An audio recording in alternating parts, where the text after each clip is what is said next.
Hello, David Morgan with you for the weekly wrap up. And what a week it has been. Well, Modi basically is killing the cash currency in India, outlawing the rupees 1,000 and 500 notes. You can read these articles, there's several. Basically, what has taken place is that many people have exchanged their notes and moved into gold.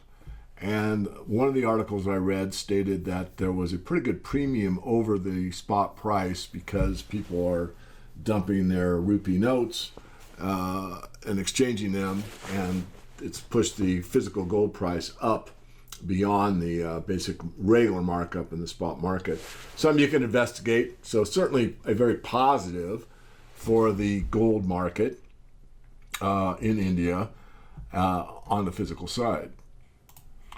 And then if we move on to looking at the gold market from the UK, United Kingdom perspective, what we find out is this Reuters article, and there were many more, that the Trump victory spurred physical gold buying in Europe.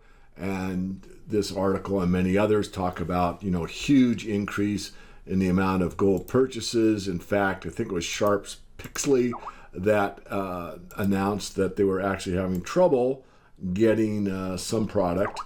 Doesn't mean a gold shortage, but some retail product. And this, again, a very positive thing for the gold market, again, on the physical side.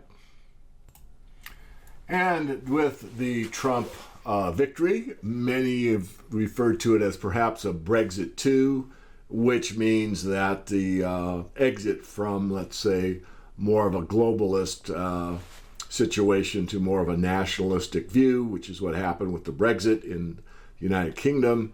It was taking place or could take place in the United States. Well, let's have another look at that. Time will tell, but the more important fact, which I'm doing this update about, is what is going on in the metals markets.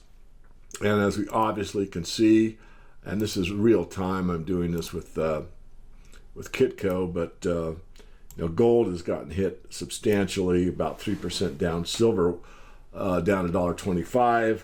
The support level for gold was about $12.50. It's pierced that significantly on large volumes.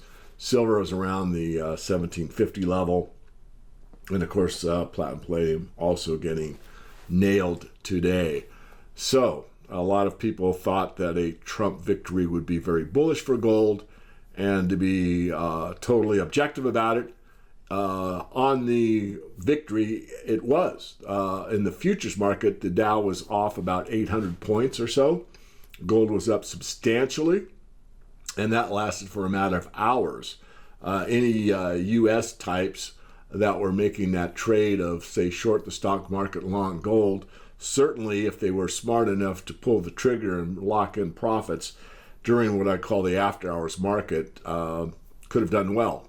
But they had to be very, very nimble, because from that few hours that it took place upon the real opening of the markets, they quickly adjusted back to basically where they were before the Trump victory.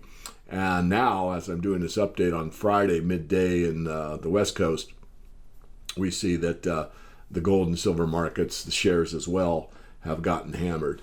So that's my update for this week. I think longer term that, as I've said before the election, that regardless of who is in the Oval Office, that the underlying fundamental facts surrounding the financial markets and the global economy are so well entrenched that the case could still be made, even on a bad day like this, that the overall move into precious metals will continue. There will be certainly moves up and down, and to repeat myself for the umpteenth time, I've stated that the function of a bull market is to shake as many people off the back of the bull as possible. I'm certain there are many in the futures market that got shaken off today, and we will see. Lastly, a lot of talk has been revolving around the commitment of traders. I was not happy with the structure of the commitment of traders with this $100 sell-off in gold a few weeks ago.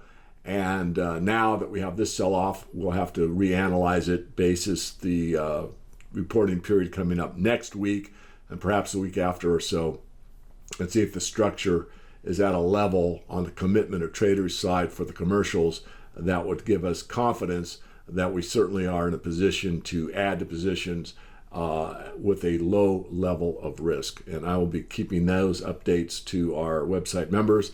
But for now, if you're long, hang on, hold on. I don't see any reason to get overly excited, although certainly a large sell-off today.